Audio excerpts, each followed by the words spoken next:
In the reading we just heard, written by George Limpard in his book Washington and His Generals, or Legends of the Revolution, that was published in 1847, he finishes the expose on the Declaration of Independence by describing what happened when the unknown man finished his oration.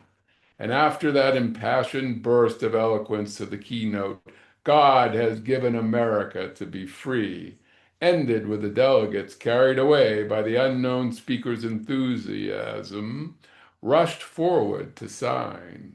The work was done. A murmur thrills throughout the hall. Sign? Ah, there is no doubt now. Look how they rush forward. Stout-hearted John Hancock has scarcely time to sign his bold name before the pen is grasped by another and another and another. Comes good old Stephen Hawkins, yes, trembling with palsy. He totters forward, quivering from head to foot. With his shaking hands, he seizes the pen. He scratches his name. Then comes Benjamin Franklin, the printer. And now the parchment is signed, and now let the word go forth to the people in the streets, the homes of America, to the camps of Mr. Washington and the palace of King George. Let word go out to all the earth, and let bells speak out the great truth. 56 lawyers, farmers, and mechanics have this day shook the shackles of the world. The American patriots then turned to express their gratitude to the unknown speaker for his eloquent words. The speaker was not in the balcony. He was not anywhere to be found. He entered and left the locked and guarded room. How is not known. When his speech ended and the ink met the parchment, he vanished. Those present swore his voice resounded with something beyond words. The virtually unrecorded and unknown history of this unknown patriot is, in essence, the story of America. Our nation was a miracle from the get-go, for America is the land that was designated by God to be the outpost for freedom. She is destined to lead other nations on the globe into a new era of freedom. The unknown patriot's name is not recorded. None of those present, not even one, acknowledge the acquaintance. Only his imperishable speech bears witness to his presence. There are many interesting implications in his words. For example, he speaks of the rights of man, although Thomas Paine's book by that name was not published until 13 years later. He mentions the all-seeing eye of God, which was afterwards to appear on the reverse of the Great Seal of the new nation. Ronald Reagan used the story of the unknown patriot in his commencement speech at Eureka College on June 7th, 1957.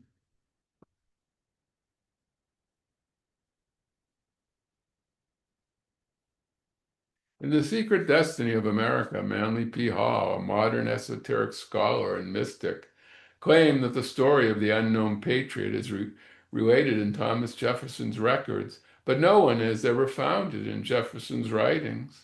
And this was not the first time the mysterious old man in the new nation to be appeared. He played an energetic and principal role during the entire American Revolution. He directed the writing of the Constitution for the new nation, America, guiding our forefathers to found this nation on the principle of the comforter, the comfort of the unalienable rights to life, liberty, and the pursuit of happiness, the opportunity to walk the path of individual Christhood and enjoy the fruits of one's sacred labor in the abundant life.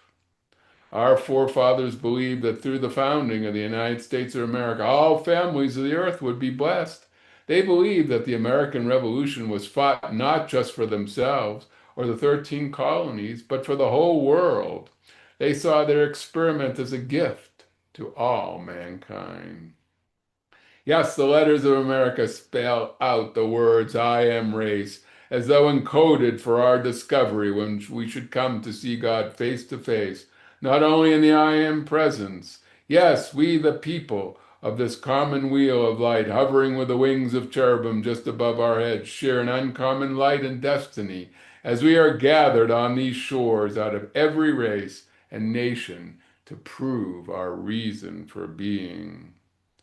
Manly Hall goes on to explain another appearance of the unknown patriot, saying, in the fall of 1775, prior to the signing of the Declaration of Independence, the Colonial Congress in session at Philadelphia appointed Messrs. Franklin, Lynch, and Harris as a committee to consider and recommend a design for the colonial flag. General Washington was then in camp at Cambridge, Massachusetts, and the committee went there to consult with him.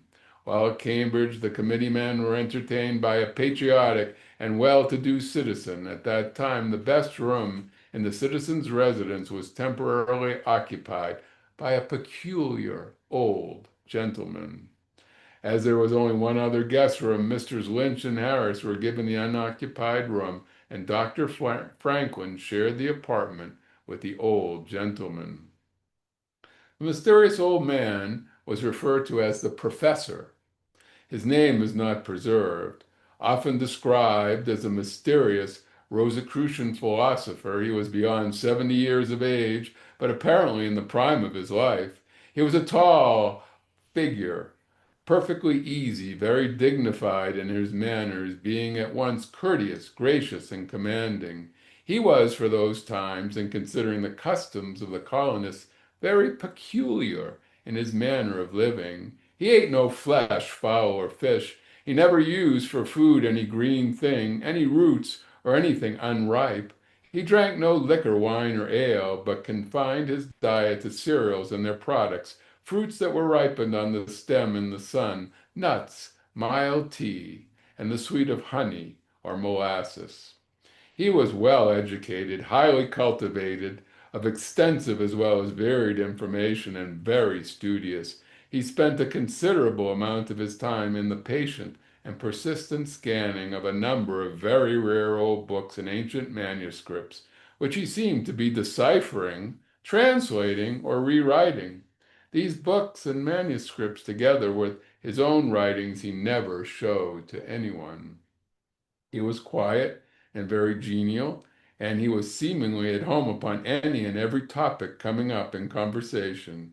He was, in short, one whom everyone would notice and respect, whom few would feel well acquainted with, and whom no one would presume to question concerning himself as to whence he came, why he tarried, or whither he journeyed. It was evident that General Washington and Dr. Franklin recognized the professor. In fact, he was a friend and teacher of them. Why most historians fail to mention him is a puzzle, for that he existed is a certainty. The Flag Design Committee met the following evening in the professor's room. General Washington opened the proceedings by asking Dr. Franklin for his recommendations. Franklin replied by requesting that the entire committee listen to the words of his abundantly honored friend, the professor, who had definite suggestions to make. After a preamble, the professor made the following extraordinary remarks. The sun of our political era, like the sun in the heavens, is very low in the horizon, just now approaching the winter solstice, which it will reach very soon.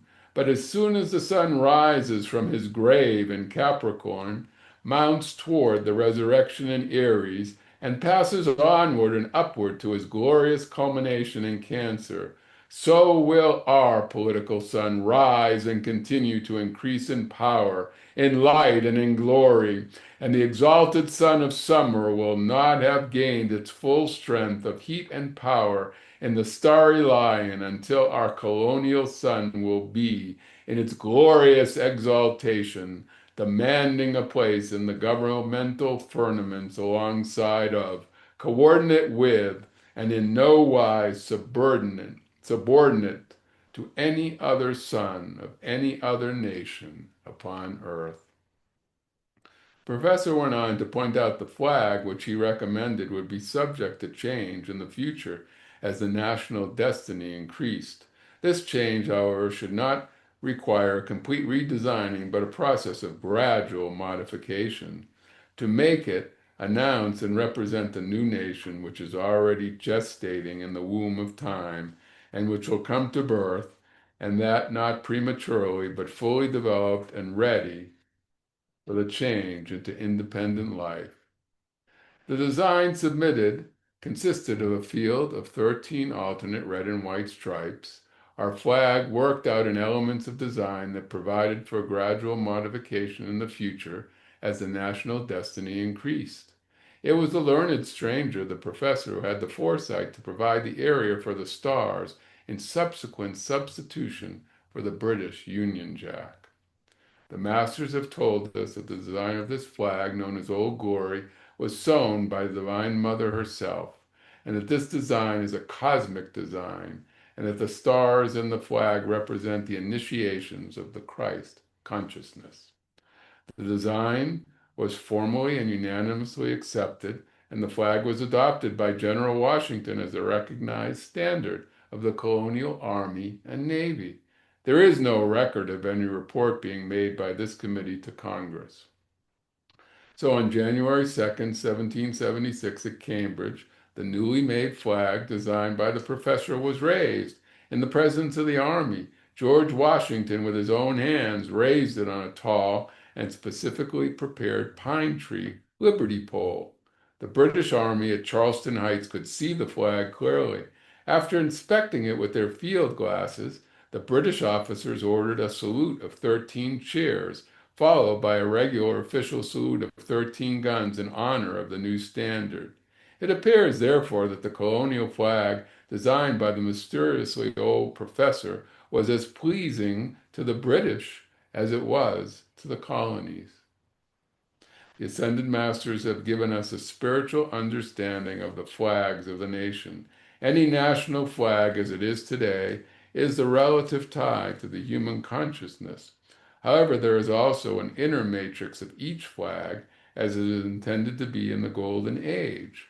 When people reach their attainment in the Christ, in their group karma, in their group dharma, and when the Christ consciousness is realized individually in each nation across our planet as the fulfillment of the law, then we will have a one world and a one world government because all have united in Christ.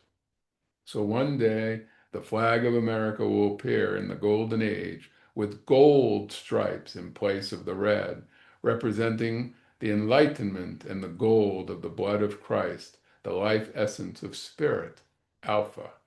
The white stripes represent the path of initiation and the ascension, the purity of the mother, Omega. The 13 bands symbolize the return of the 12 tribes, and the 13th, the Melchizedekian priesthood, the order of Christed ones. In the service of the light bearers in that day, war will be no more, and all will unite in the banner of unity under Michael, the angel of unity. Of course, we all know the mysterious old professor was none other than our holy brother, Saint Germain in disguise. Saint Germain, the god of freedom for the earth, Saint Germain, the hierarch of the Aquarian age, the keeper of the flame of freedom in every heart, who in embodiment after embodiment set the scaffold for the birth of the new nation. Stop now and think. Think of the moment in this life when you first heard the name Saint Germain. Did it spark a violet fire to ignite your heart? Did you say to yourself, who is this one? What is his teaching?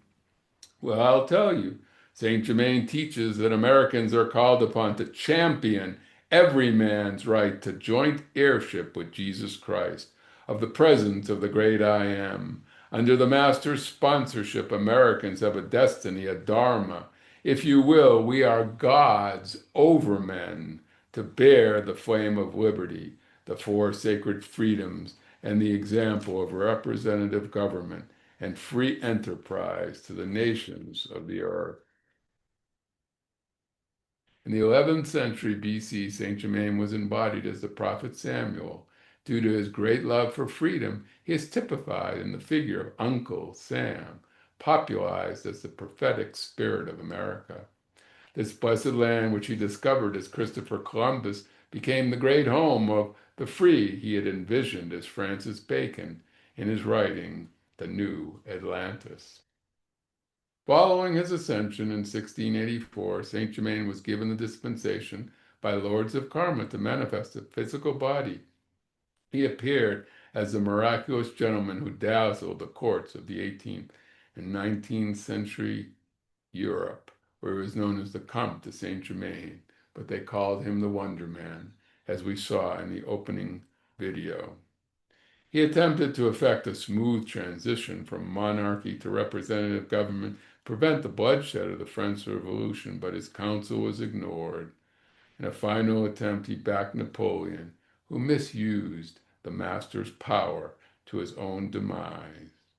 But even prior to this, Saint Germain had turned his attention to the New World. He became the sponsoring master of the United States and of her first president, George Washington. America owes an unending debt of gratitude not only to Saint Germain, but to George Washington for the success of the Revolution and the establishment of the Republic. The fact that the colonies fielded an army at all from 1776 to 1783 was due alone to Washington. Washington had a thrust of power from Almighty God. His soul, now the ascended Master Godfrey, had been through many leadership embodiments. Godfrey was embodied as the son of a great king who ruled the civilization that flourished in what is now the Sahara Desert over 50,000 years ago. Godfrey gave assistance to the Inca civilization when it reached its apex. He was one of the knights of the Round Table, and Richard, the lion-hearted King of England. He was then embodied as George Washington. In the early 1900s, the Ascended Master Godfrey was embodied as Guy Ballard, the messenger of Saint Germain.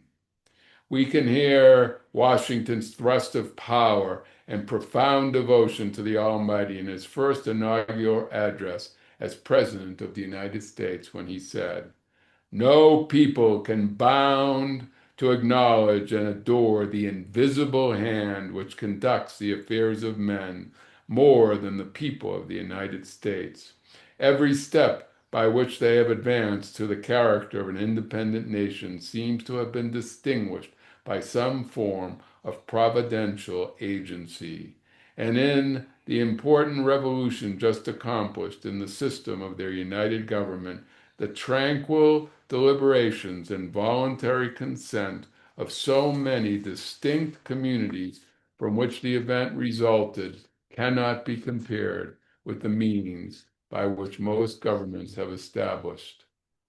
Without some return of pious gratitude, along with a humble anticipation of the future blessings which the past seems to presage."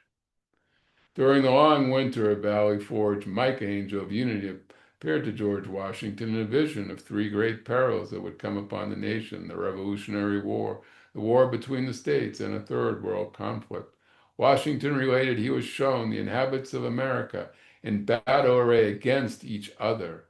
"As I continued looking upon a bright angel," he said, "or those brows rested a crown of light on which he traced the word Union, bearing the American flag, which he placed between the divided nation, and said, 'Remember, ye are brethren.' Instantly the inhabitants, casting from their weapons, became friends once more and united around the national standard." So we have something good to look forward to. There are many other and numerous legends and incredible stories about George Washington, including miracles of being protected during battles that earned him the nickname the Bulletproof President.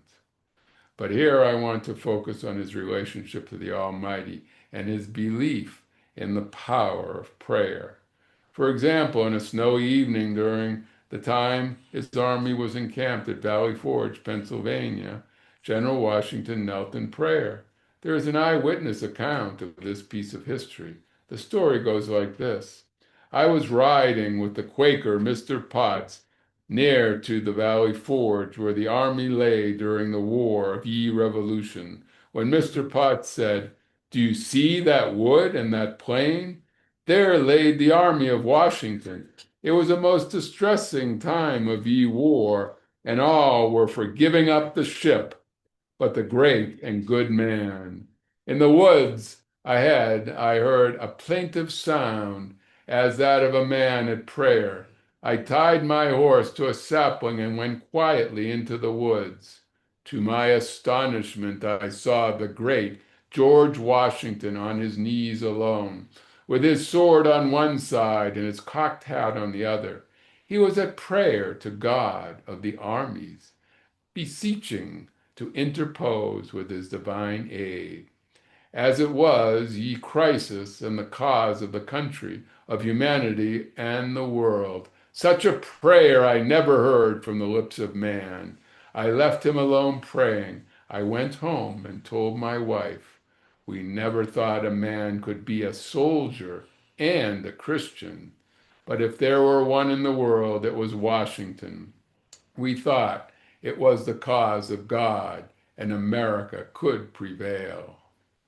Potts was deeply moved by this encounter, saying, if there is anyone who can deliver us, Washington is the man. Saint Germain explained that it was the mighty Blue Eagle formation who came from Sirius that answered the prayers of George Washington in Valley Forge. Their legions move in formation of the mighty Blue Eagle that is on the seal of the President of the United States, and that the words spoken from Washington's lips on that cold day in the wood were heard by the mighty Blue Eagle, and they responded instantly. These legions of light made their way, encamping round about him and among the men, and by the infusion of that God-light securing the victory. America is the miracle of ascended master love. America is the miracle land of violet fire.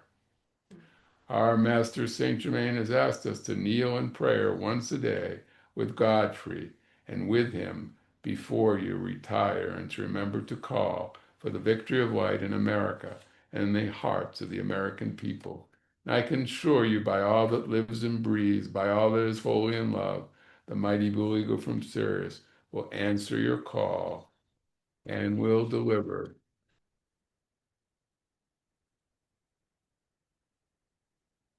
this nation under God, individed, undivided, secure in the oneness of the light.